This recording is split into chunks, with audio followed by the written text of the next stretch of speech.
Kaya naman pala ang palaging depensa ni dating DPWH Secretary Bonoan, isolated case lang daw ang nakita ni Pangulong Bongbong Marcos sa Ghost Project. DPWH Undersecretary Roberto Bernardo na kamakailan lamang ay nag-early retirement matapos masangkot sa maanomalyang flood control. At siyempre pa, dating DPWH Secretary Manuel Bonoan. Maglangke, Bernardo Bonoan, MBB, Mr. President. Kayo na po ang mag-connect ng dots. By the way, sina Macy Maglangke, Sansen Bernardo, at pati Magay Bonoan de la Cruz ay mga anak na mga nabanggit na opisyal ng gobyerno.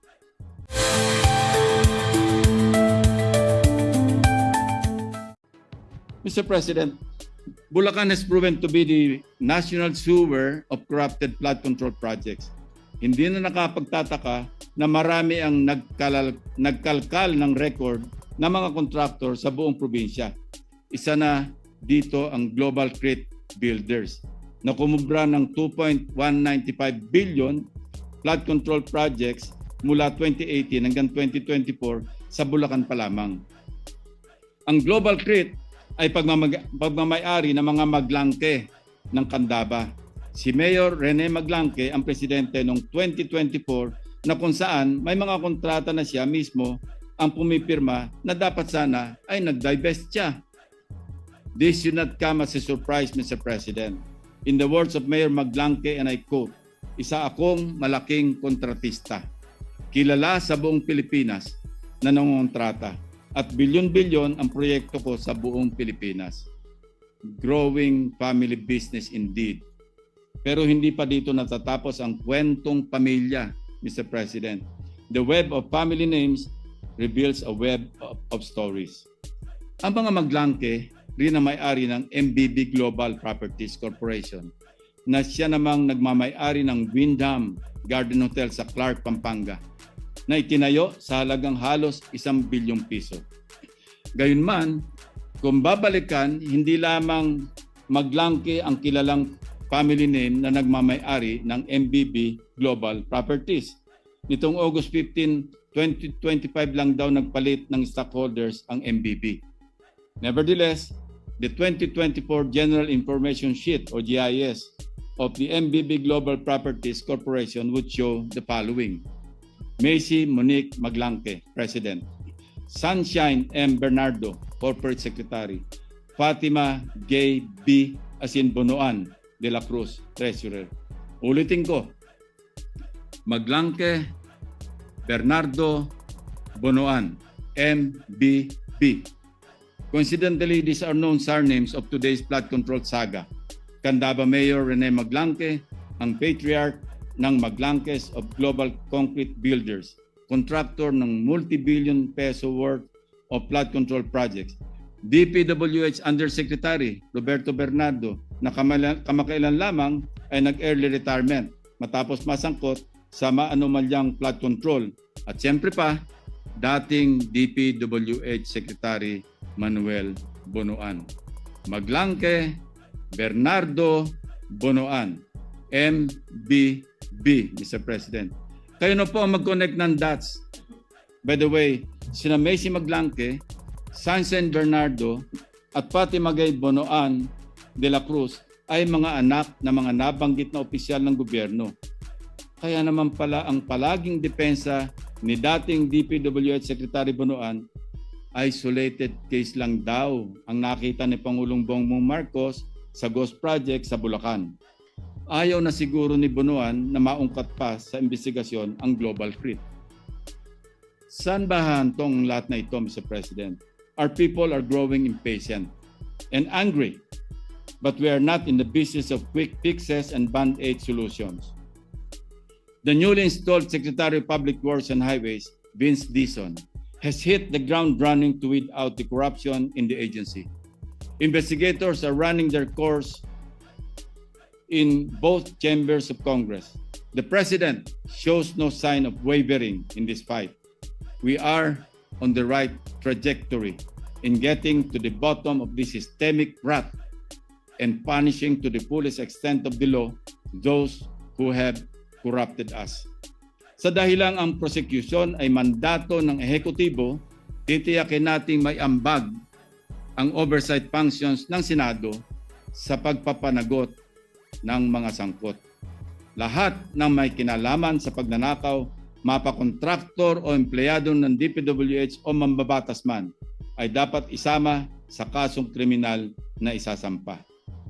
We respectfully urge the DPWH to refer this matter for the filing of criminal cases, including multiple violations of Article 217 in relation to Articles 48 and 171, Paragraph 4 of the Revised Penal Code, or malversation through falsification of public documents. For one, the falsification of documentation, particularly the use of manipulated photos in contractors' progress billing reports, later certified by DPWH officials, is a blatant violation of this provision. Mr. President, even if we do away with said complex crime and file cases for malversation alone, kung ang tampok na halaga ay higit 8.8 million pesos, reclusion perpetua o pagkakakulong ng 20 years and 1 day to 40 years ang parusa. Next is the prosecution for violation of the Anti-Graft and Corrupt Practices Act, Republic Act 3019, Section 3E, causing undue injury to the government or giving a private party unwarranted benefits, advantage, or preference through manifest partiality, evident bad faith, or gross inexcusable negligence. And Section 3G, entering on behalf of the government into contracts manifestly and grossly disadvantageous to it. And Section 8, in relation to Republic Act 1379, unexplained wealth. We also strongly endorse the filing of charges for violation of Republic Act 7080 or the Anti-Plunder Law, Mr. President. Sapat naman pong basihan ang nakakapangilabot na laki ng halaga ng mga anomalya sa flood control. Bilyones po ang pinag-uusapan nating nauwi sa ghost projects. Ang marangyang pamumuhay ng mga sangkot na opisyal ng DPWH at ang daang milyong kaya nilang ipatalo sa mga kasino ay kabilang sa magpapatunay sa paglabag sa batas na ito.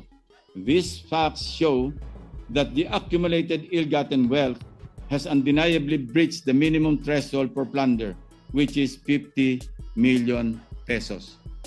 Dahil ang bawat isang maanumalyang kontrata ay isang hayagang paglabag sa batas, malinaw po na natutugunan nito ang requirement ng anti-plunder law na nagsasaad na ang ill-gotten wealth ay dapat nagmula sa paulit-ulit o serye na mga gawain upang makaipon ng yaman sa pamamagitan ng pandaraya. Mr. President, we likewise detailed the infractions of the BGC boys in connection with their gambling spree. Sa paggamit ng fictitious names o aliases upang itago ang kanilang identity sa mga casinos, easily, Mr. President, this is a clear violation of Article 178 of the Revised Penal Code, or the use of fictitious name and concealing true name.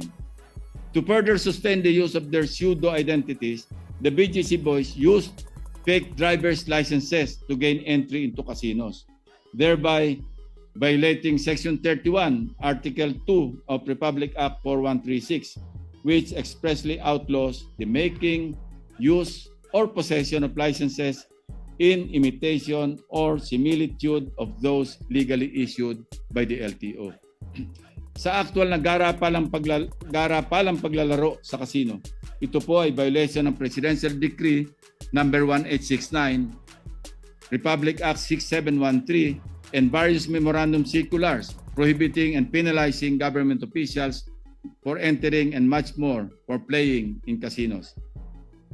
Mr. President, the Anti-Money Laundering Act as amended is likewise violated as the proceeds of graft and plunder are transacted and converted by purchasing casino chips and subsequently cashing them out after minimal gaming, thereby disguising the true source of the funds. Considering the glaring violation of the Anti-Money Laundering Act by these big-time gamblers, we urge the Anti-Money Laundering Council to immediately initiate an action for the freezing of the bank accounts of these individuals and the subsequent prosecution for violating the law itself. Finally, Mr. President, umaapaw din ang kinaharap na kasong administratibo ng mga DPWH officials na ito.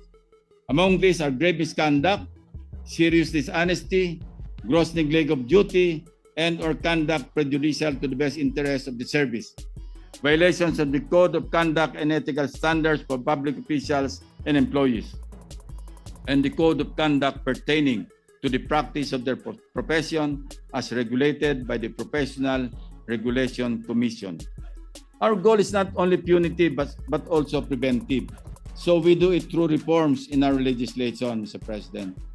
Amendment of Republic Act 4566 as amended by PD number 1746 or the Contractors License Law to institutionalize the perpetual absolute ban of blacklisted contractors found to have ghost and substandard projects and higher penalties for conflicts of interest brought by interlocking positions in related industries or entities.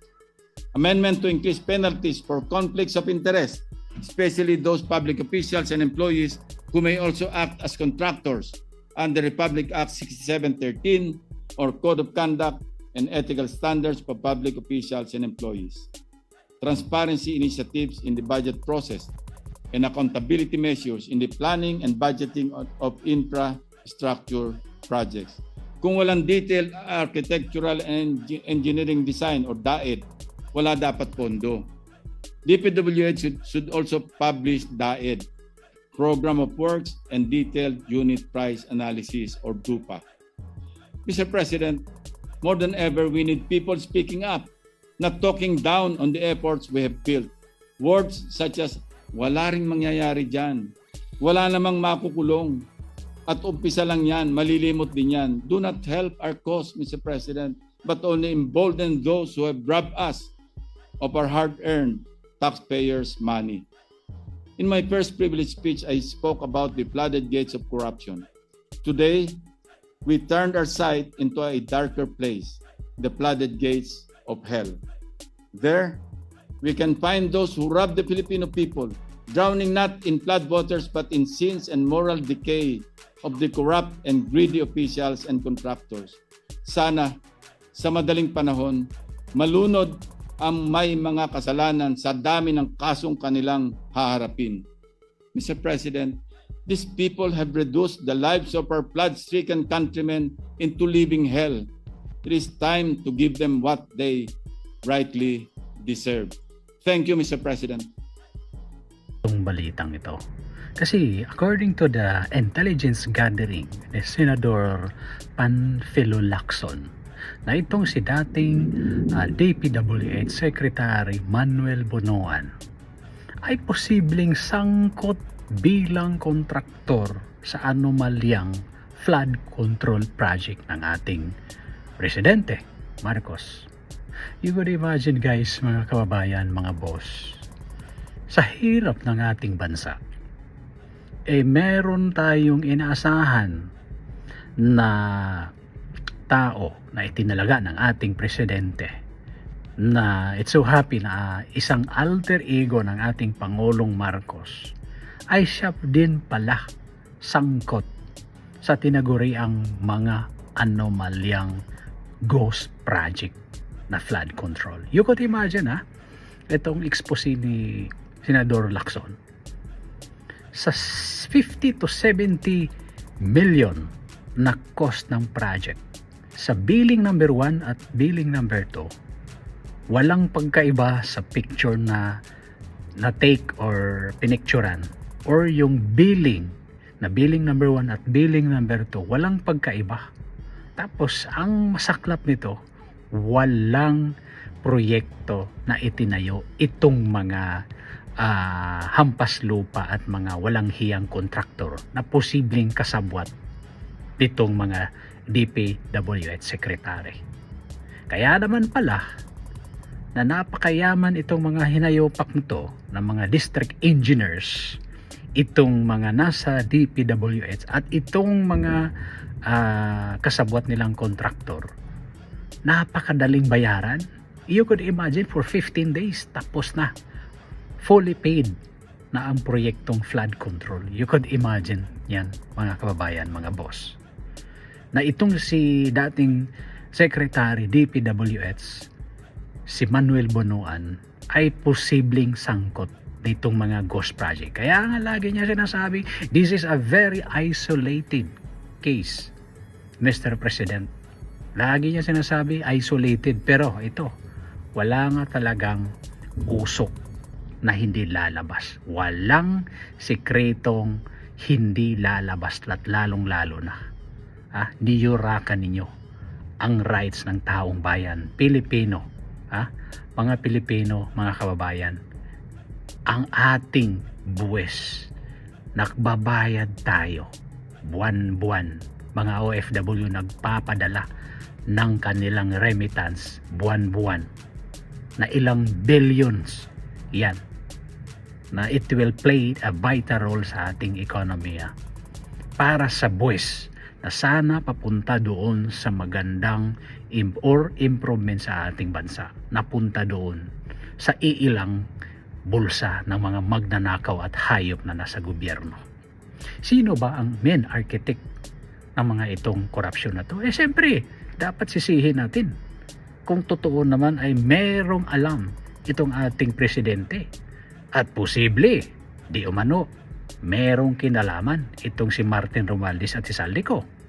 Bakit ayaw ninyo imbestigahan at ipatawag itong si Saldico na allegedly nagkaroon or he is undergoing a medical treatment dyan sa US? So bakit hindi natin ipapatawag ito, Congress? Bakit si contractor lang, si engineer lang ang pinatawag ninyo? Meron bang selective sa justice natin? Or kailangan nyo lang pagtakpan dahil posible kayo accomplice at alam ninyo yung korupsyon na nangyari sa ating bansa. Nakakahiya, nakakasuka na talaga itong korupsyon na nangyari sa ating bansa. When? Who will speak out? Kung di tayo lang. Mahalin natin ating bansa. Kailangan natin mag-ingay ngayong September 21. Mga kababayan, mga kapwa ko, Bisaya, Tagalog, Ilonggo at sino man, gawas mo, mag-ingay tayo. You should join this malawakan na rally na gagawin ng ating mga kababayan ngayong September 21. We have to see or against this malawakan na korupsyon na nangyari sa ating bansa. Indonesia, Nepal, Genji, lumabas kayo. The hope of our nation is the generation. And so when, who will lead na mag-upos tayo sa malawakang korupsyon na nangyari sa ating bansa? Kundi tayo lang. Mahalin natin ang ating bansa, mga kapwa ko, Pilipino. Sino ba ang mag-upos nitong malawakang korupsyon? Tayo lang, mga kababayan. Mag-ingay tayo. You have to join this malawakang protesta. Ngayon na, mga kababayan. God bless.